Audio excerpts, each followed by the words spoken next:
Good afternoon, everyone. Thanks for joining us for our webinar today. My name is Amy Rizzo, and I'm the marketing manager for Kelleher and Holland. Estate planning might seem daunting, but it's actually an empowering process that allows you to take control of your legacy, safeguard your assets, and ensure your loved ones are taken care of. Our panelists today include Monica Gurgiolo, Kelleher and Holland's co-chair of the Estate Planning and Estate Trust Administration Groups, Elizabeth Kircher, our estate planning attorney based in California, and Michael Wojak, one of our estate planning attorneys based here in our Illinois headquarters. One last thing before I turn it over to the team, we've incorporated a few fun poll questions throughout the presentation to see how much you know about estate planning, so feel free to play along at home. So Mike, why don't you kick things off today by telling us what is estate planning? Thank you, Amy. Estate planning is the process of setting up a plan whereby you are able to control your assets while you are alive and able to take control of yourself to take care of yourself and your loved ones if you ever become disabled, and to give what you have to whoever you want and in the way you want, while saving as much tax, administration expenses, and court costs as possible. So Mike, when you say estate, what does that include? So there are essentially two types of estates. There's the probate estate and also the taxable estate. We'll get to a little bit of both today. The estate is not just for the ultra wealthy. It essentially encompasses all your stuff. It's your money, your savings accounts, checking accounts, certificates of deposit, money market accounts. It includes life insurance, real estate, so both your primary home, your second home, rental properties. It also includes your personal property, such as jewelry, furnishings, cars, boats, and anything else. It includes business interests, business properties, your investments, such as stocks and bonds, and retirement accounts, such as your IRAs, 401ks, and annuities. So that leads us to our first poll question.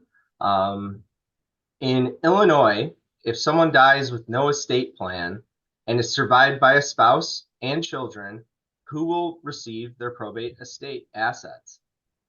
A, the spouse, B, children, C, half to the spouse, half to the children, or D, the state of Illinois? I'll give you guys a minute to think about that.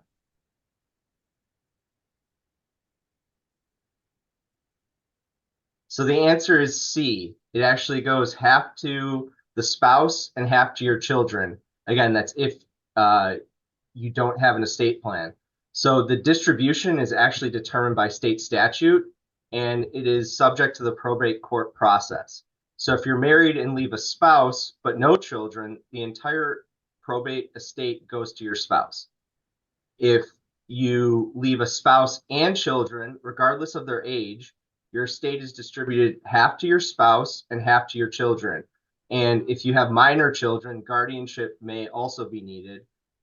And your spouse does not have the full access or control over all your assets. So that's one of the purposes of having an estate plan.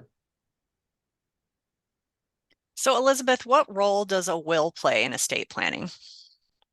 So a will is a legal instrument where a person can name the individual who should receive, individual or individuals who would receive his or her assets upon their death. And they can also name individuals who would be in charge of administering the estate, meaning that that person would be carrying out those instructions given in the will. A will only becomes effective upon a person's death, and it does not avoid probate, and it does become private or public after your passing. It is not private.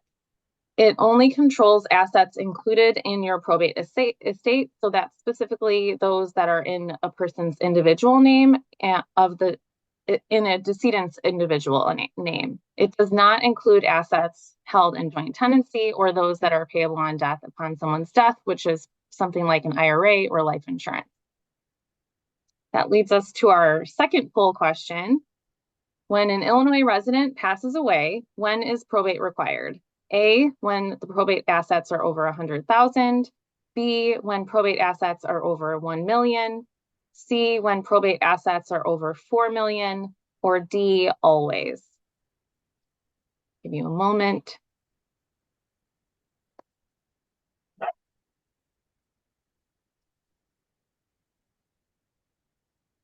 So the answer to this one is A, when probate assets combined are over 100,000, or any real estate is owned by a decedent in their individual name alone, then a formal probate proceeding would be required. So tell us a little bit more about probate.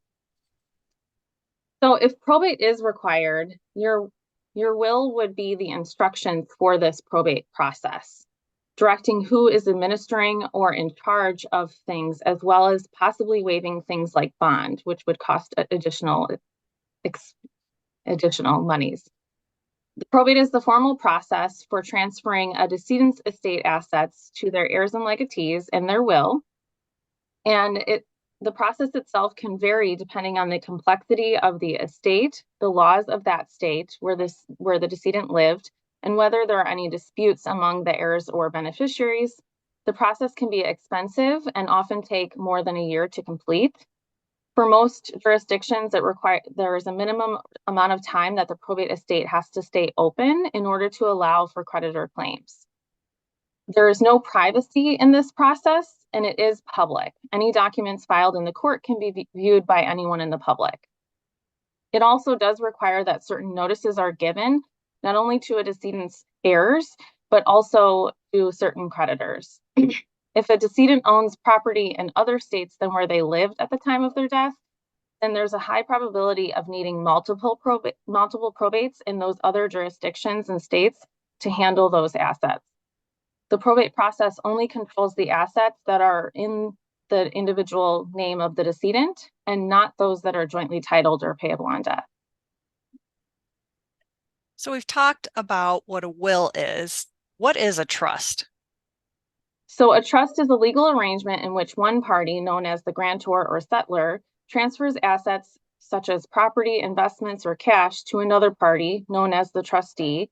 And then that trustee holds and manages those assets for the benefit of another party or parties, known as the beneficiary, which could also be the same as the trustee themselves.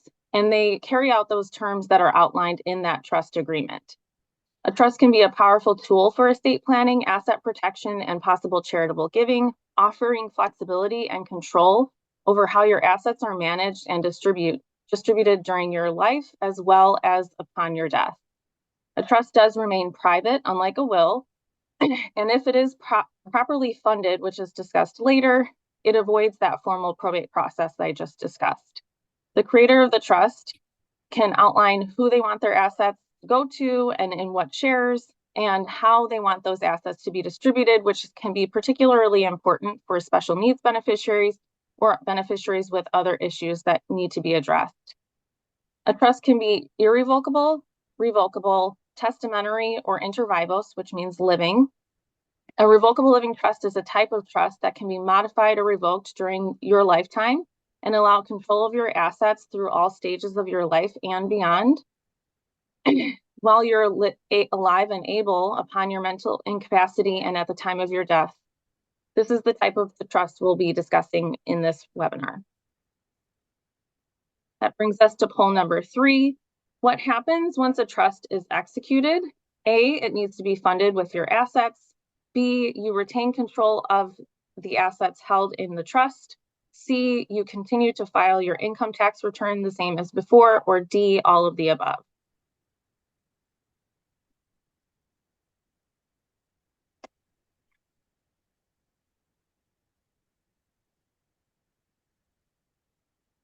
The answer to this one is all of the above.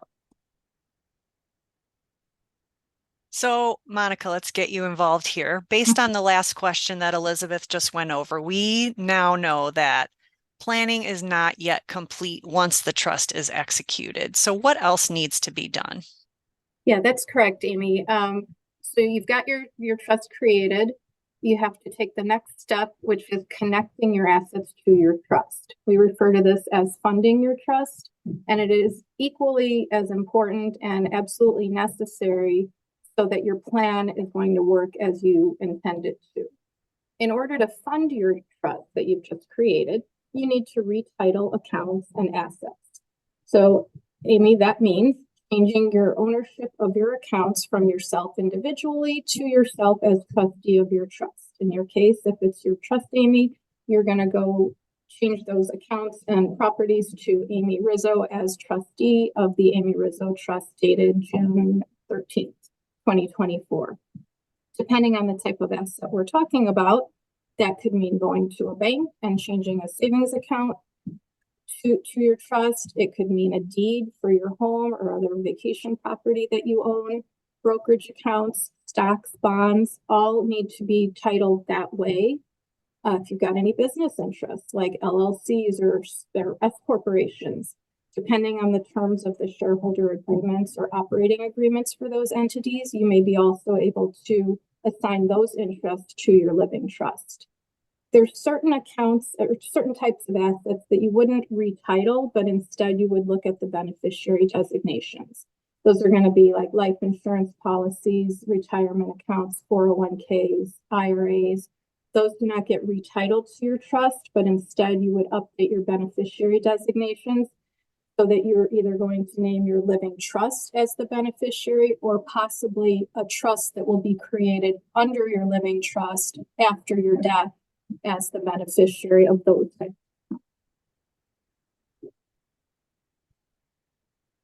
So if someone were to put their assets in a revocable living trust, can they still be accessed?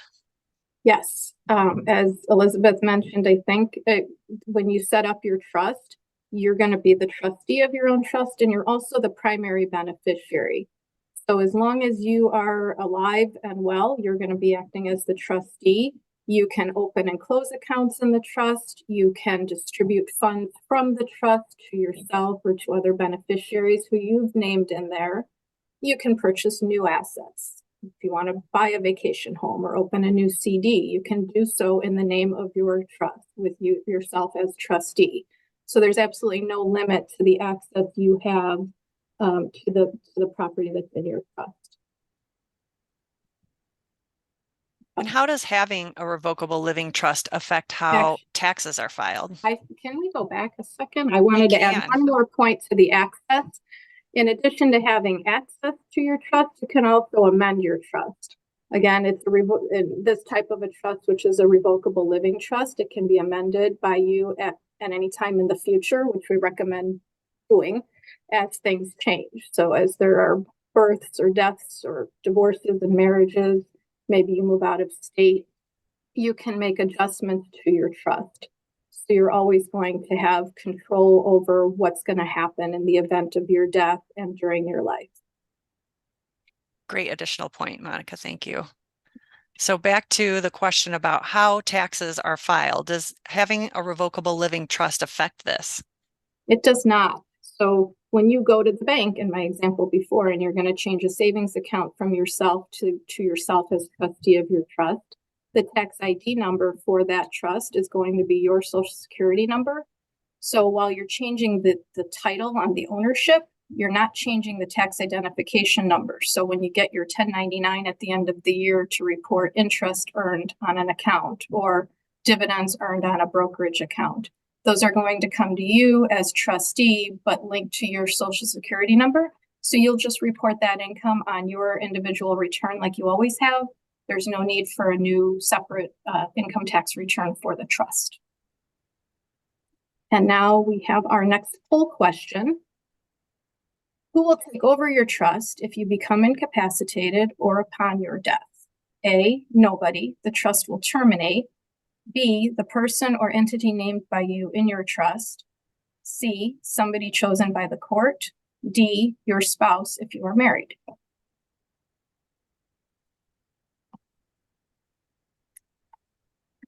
The answer is the person or entity named by you in your trust.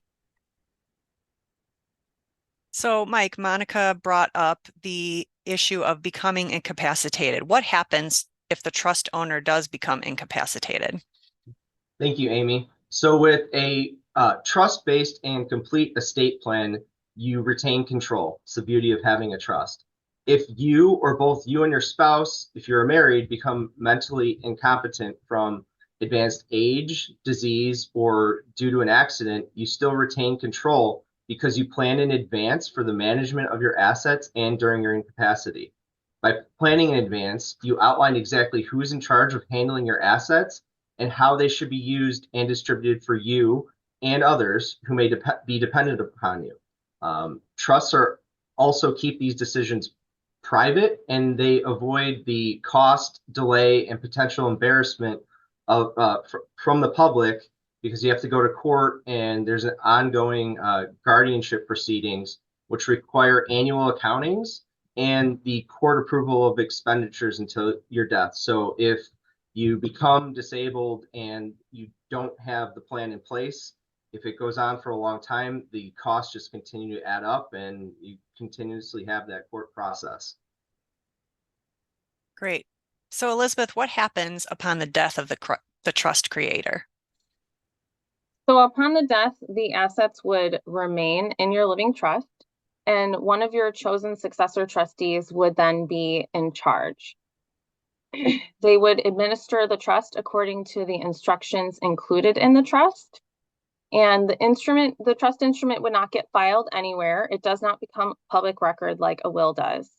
So your specific wishes would remain private and would only be known to those who are involved in your plan as a beneficiary or the trustee themselves. A funded living trust does avoid the formal court probate process, which, as I already said, can be expensive, inefficient, and it is public. The assets titled in your trust are not probate property because the trust terms will control the disposition of those assets, and the trustee is granted with the authority to carry out your wishes within the document itself. If you're married, your surviving spouse can continue to maintain control as trustee and manage those assets as instructed in the trust for their benefit or for others, and that can be oftentimes through a subtrust for their lifetime use and benefit. At your death, your Social Security number can no longer be used, so a new taxpayer identification number would be needed, and any income within the trust or expenses would be reported on a fiduciary income tax form 1041 for the trust. So then what happens when the surviving spouse passes away or upon the trust creator's death if they are not married? So once again, the assets would still remain in that living trust and your chosen successor trustee would be in charge. So if you have a spouse, if your surviving spouse passes and they were trustee, it would pass to the next person in line. Or if you didn't have a surviving spouse, it would then pass to whomever you named after yourself. And they would be acting on behalf of the beneficiaries that you've named, which could be your children or other loved ones. A common trust structure to allow these assets to pass to those beneficiaries would be a continuing subtrust structure. These can safeguard money for your beneficiaries by allowing for protections of the family assets from not only the claims of your beneficiaries' creditors, but also from divorce claims by ex-spouses of your beneficiaries. It can also protect against misuse of the funds by the beneficiaries, as opposed to having those funds distributed outright to those beneficiaries. You, as the creator of the living trust, are able to set all of those parameters and how those assets can be used in order to protect them while passing them to your intended beneficiaries. Along with asset protection, the living trust can also be designed to avoid estate and transfer taxes. You said the magic words, estate taxes. So Monica, tell us a little bit more about estate taxes, how they're calculated, et cetera. Okay. So estate taxes are imposed both at the federal level and at the state level for some states. And of course, Illinois is one of those states that has an its own state estate tax in addition to the federal estate tax. So we need to look at that here in Illinois. What's included in a taxable estate. So Mike and Elizabeth have talked a little bit about what's in a probate estate, what are probate assets. There's also this concept of a taxable estate, or what I'll call a tax estate, where we're measuring whether or not somebody has a taxable estate at their death. We're going to look at the probate assets that they have. which are those assets and property that are in their name alone. But we also need to take into account any property, accounts, etc., that they may have owned jointly with another person, or possibly in their own revocable living trust, because those types of assets are also included in their tax estate. When somebody dies, we need to determine if their tax estate actually is high enough where there's going to be an estate tax return due or needing to be filed, and also whether there's estate tax actually payable. How do we do this?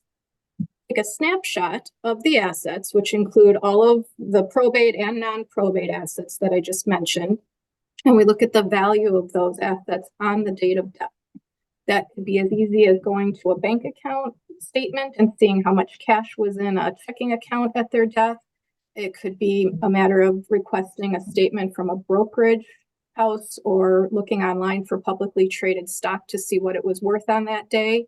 If we've got real estate or business interests, those often are going to require an appraisal or an actual valuation to determine what they were worth on that date. Once we've got that total, we look at the federal and the Illinois estate tax exemptions in effect at that time and see if it's higher or lower than the exemption amount. So this year, the federal exemption is $13.61 million per person. That's an all-time high. It is scheduled to sunset. So what I mean by that is under current law, starting January 1st, 2026, that federal estate tax exemption is going to go down to approximately $7 million per person. And I say approximately because it is going to be an adjusted, an inflation adjusted amount. So we don't know the exact amount yet. For Illinois, we've got an estate tax exemption of $4 million, which under current law is not scheduled to change. In addition to the exemptions, there's also a marital deduction for somebody who's married, and there's other deductions, expenses, and things like that that could come off of the estate value and reduce the amount of estate tax that's due or even eliminate it completely. So with that in mind and proper estate planning, a married couple can use their revocable living trust and incorporate trust provisions to take advantage of those exemptions and deductions and really in order to really reduce or even eliminate estate taxes. All right. So Monica, give us a little bit of a summary, maybe summarize the benefits of having a trust, and then we can get to any Q&A. Okay, sounds good. So we've talked in the last 20 minutes or so about wills and probate, so you have an idea of what that means. And then we talked about trusts. There's generally what a trust is, more specifically what a revocable living trust is, and even more specifically what it means to have a fully funded revocable living trust and how that can really provide a lot of benefit to your family. Those benefits include protecting yourself, keeping yourself and your family out of guardianship court if you ever are in a situation of being disabled and needing somebody else to manage your affairs. It will avoid the costs and delays of probate after your death and keep your affairs private, which a lot of people like. It also allows you to control how your property is going to be distributed after your death in a way that's going to protect your beneficiaries from themselves and even from their creditors, future spouses, divorcing spouses, if we set up sub-trusts in a certain way. And you can even keep the property that you're leaving to them out of their future taxable estate, again, depending on the types of trust you set up for your beneficiaries after your death. And as I mentioned a minute ago, there's exemptions and certain deductions from the estate tax. So if you take that into account in your planning and in your funding, meaning the retitling of your assets and accounts and beneficiary designations, you can really maximize what you're going to leave to your family and save a significant amount of taxes and costs and expenses to your family over time. Great. Thank you, Monica, for wrapping that up. We do have time for some questions. I see some questions have come in and they're still rolling in, so let's get right to it. First question is, what happens if the person I named as successor trustee isn't living at my death or doesn't want to be the trustee? I could help answer that question. That's a great question. So in our planning, we suggest that you name at least one or more successor trustees And this is also one of the reasons why we recommend coming back and revisiting your estate plan as life happens. We also include a provision in the trust where a successor trustee can be appointed if none of your other named trustees are not only willing, if they're unable or unwilling to act. So both could be true. So you can be named as a successor trustee, but decide I can't help. I'm not willing to act. So there's some safeguards in place to help with that issue. All right. Next question is, what is the difference between an heir and a beneficiary? I can help answer that one. So the difference between an heir and a beneficiary is an heir is actually determined by state law of wherever the decedent might have lived, and will be determined as of the day of death, is typically obviously the blood related relatives, depending on who that are living after the decedent has passed away. A beneficiary would be the individual, charity, or other entity that would be named by you to receive assets from your living trust upon your death. All right, we've got some more questions. I believe a couple of questions that are asked we did answer in the presentation. Does the trust provide creditor protection and protect assets in a divorce? So that would be yes. If there's further clarification you'd like, Alexander, let us know. And then another question's come in. If you have a living trust, do you also need a will? Yeah, I can answer that. You do. That's a great question, and I don't know if we addressed that specifically. So we're talking about wills and trusts, but when we're setting up a revocable living trust for somebody, we also want to do what we term a pour-over will. And what that means is that will is going to be pretty short, and all it's going to say is that any property you have that would be a probate asset, which we talked about, should be added to your living trust after your death. So it's not to say it will avoid probate, because if you've got assets that are over the $100,000 threshold and there's real estate, those assets will need to go through probate, but at least your will, your pour-over will get those things into your trust so that the terms of your trust, which has all of the details and is the private document, is going to govern where those things go after your death. Okay. Next question is, what preparation should a couple do prior to meeting with someone to set up an RLT? So that question is a great one. Oftentimes before you meet with someone like us, you would want to think about who are the trusted individuals in your family or in your life that you would trust to help manage your financial affairs or help make financial or healthcare decisions during your life. You'd also want to think about the structure of how you want your assets distributed after the death of one of you and then after the death of the survivor of you.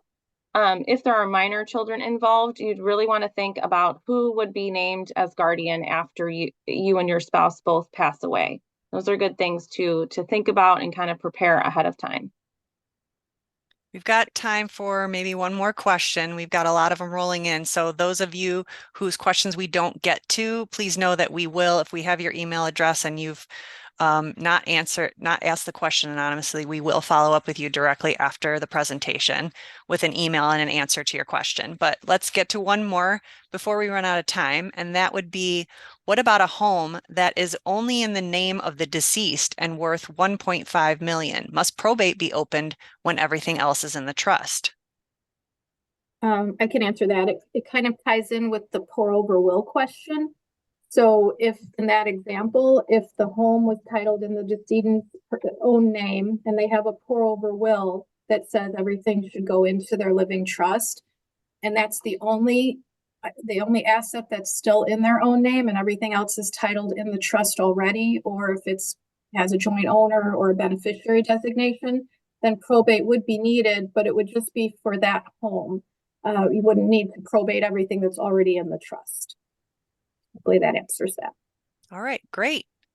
Thank you everybody for joining us today for our webinar. I hope you found it informative, and I will put up on the screen contact information for all of our speakers today. So do not hesitate to contact anybody with any further needs, or if you'd like a free consultation, we're happy to give those. So stay tuned for further webinars from Kelleher and Holland. Check out our social media pages. And if you're registered to receive emails from us, check your inbox for details on the future ones that will be coming up. And have a great rest of your day. Thank you.